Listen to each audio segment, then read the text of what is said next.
All right, so a couple things. First, we have a little bit of natural lighting going on right now because, well, the days are getting longer, and I decided, hey, why don't we try some natural lighting?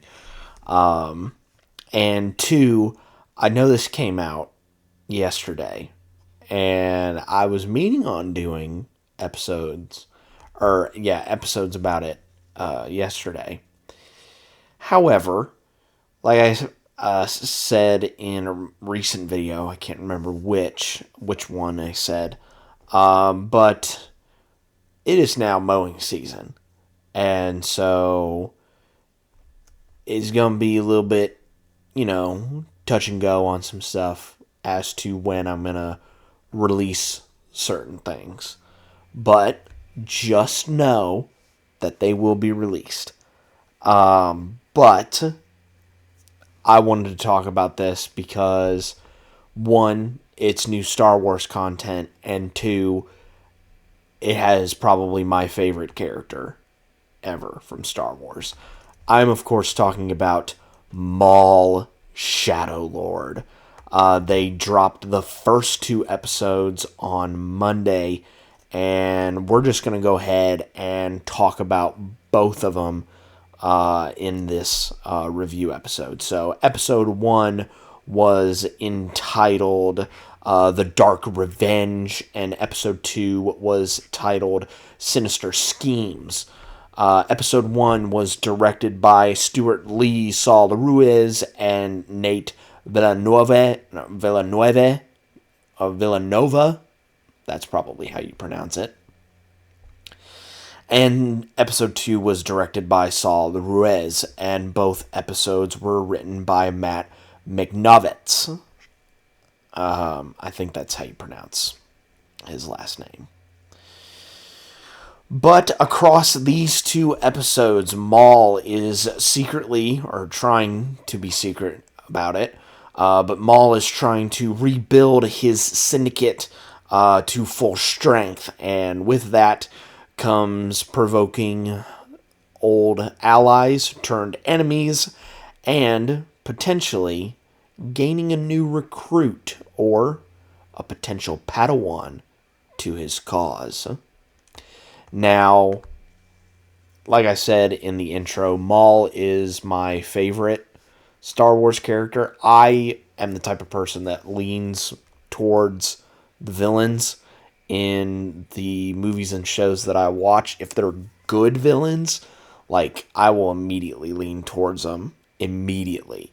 And Maul certainly had that.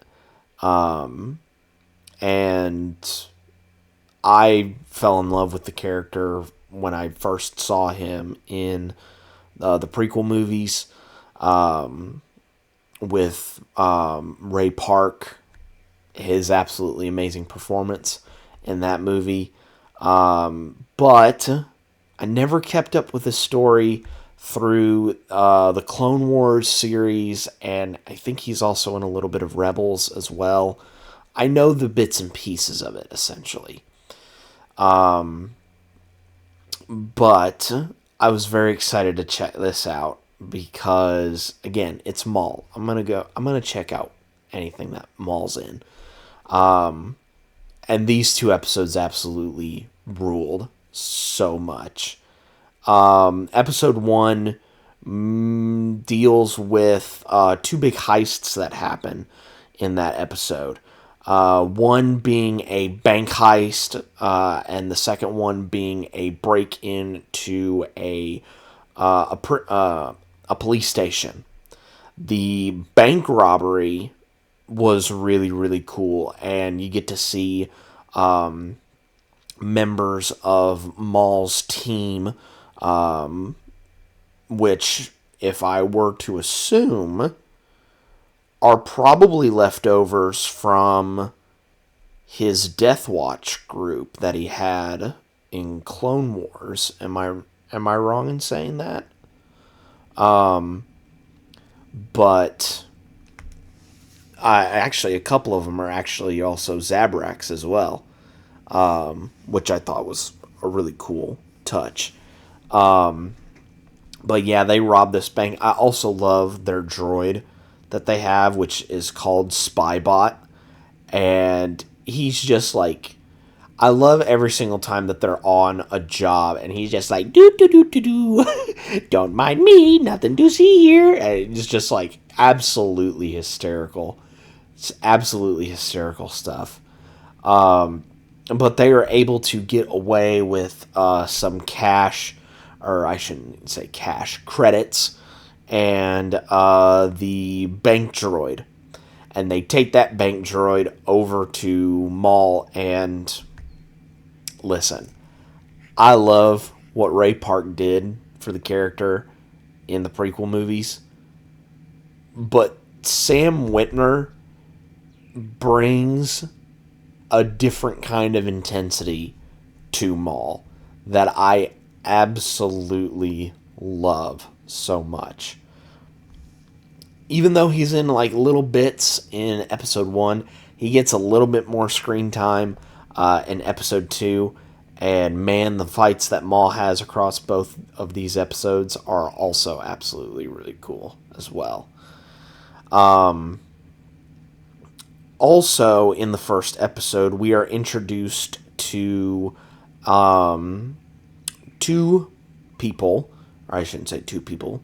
One is a Twi'lek, and the other is a lizard creature.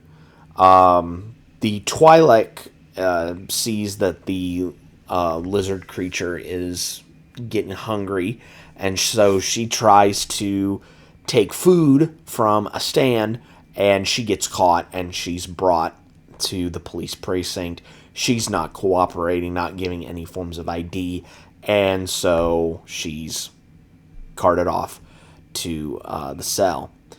Meanwhile, the captain of the police station, Captain Lawson, who, in doing a little bit of research, is voiced by wagnermoura, the man who was just recently nominated for an Oscar for his role in Secret Agent. But he is no stranger to doing voiceover work. He voiced Death in Puss in Boots 2, Last Wish. So that was very cool finding out that he had a role in this. But Captain Lawson is trying to figure out what happened with this bank robbery, and he sees the hologram come up of Maul's face. And, you know, his droid helper, Two Boots, which also is voiced by Richard Ayoade, who voiced Zero in the first season of Mandalorian. Two Boots says, we should report this to the Empire, and Lawson's like, no, we can't do that, because he says in episode 2, it's like, if we bring the Empire into this, they're going to lock the city down, which, the city that they're in, I thought it was Coruscant. No, it is Genix. And just looking at the seedy underground side of Genix. So Maul's plan as to why he robbed this bank was to get two notorious crime bosses, and let me see here. You're seeing me do live research in living color. Let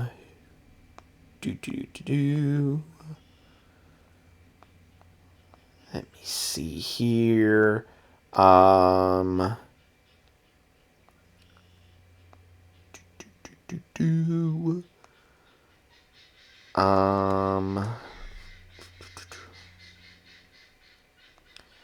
Say you can hear the birds outside. Demas and Vario. Demas and Vario, they get together to talk about, who did what and all this stuff. And once the serving plate is lifted off of the platter that was set on the table, and it's the head of that bank supervising droid, hell breaks loose. Demas is shot by Vario, but then Vario is chased by the Syndicate, in which, he's proven unsuccessful. He gets captured. And then, of course, then the police get involved. And, it gets to a standstill, but then the syndicate is able to actually know. Vario is actually taken into police custody, and so that leads to the police station heist that ends up happening towards the tail end of this episode, in which they break Vario out of prison because he's trying to save his rear end, but and it actually ends up working out because he has useful information about the Pikes. But while in the police station, Maul frees the Twi'lek that we saw earlier on in the episode. And that is where episode 1 ends.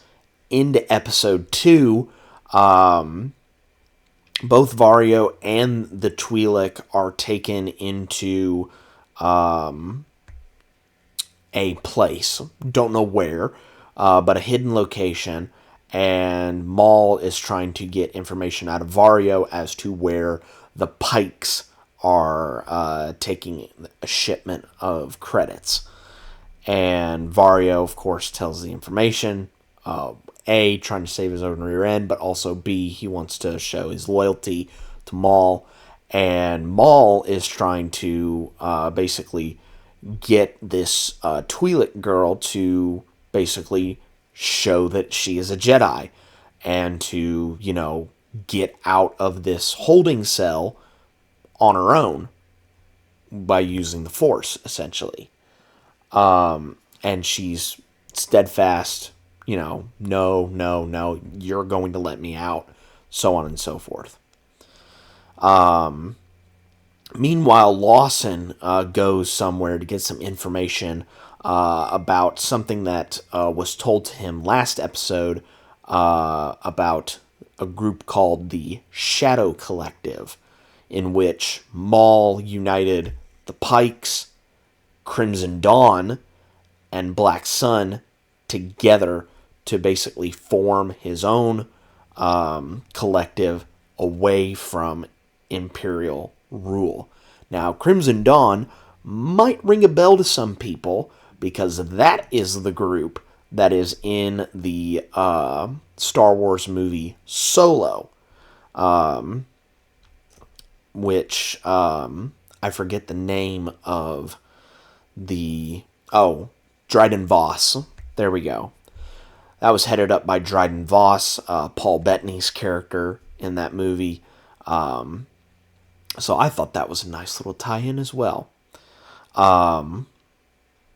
But, Lawson gets this information, and then he goes to see his son, which, another fun fact, is voiced by the guy who plays Luke in the Percy Jackson series. So I thought that was also a really cool bit of information. And, of course, his son wants to go see his mom, but, of course, not really the best time to do so because Captain Lawson is very busy at the moment. They get a lead as to where the syndicate might be going, and they almost have him boxed in, but then Maul uses his force abilities to break a bridge. The lizard creature is actually able to hold up the bridge and actually rescue some people that were falling. And I actually spoke that out of order. That happened at the very beginning of the episode. And so, yeah, I'm just speaking everything out of order. So yeah, those events happen at the beginning of the episode, and then you have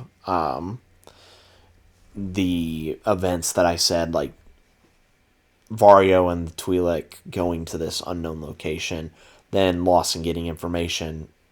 You understand if you've seen the episode.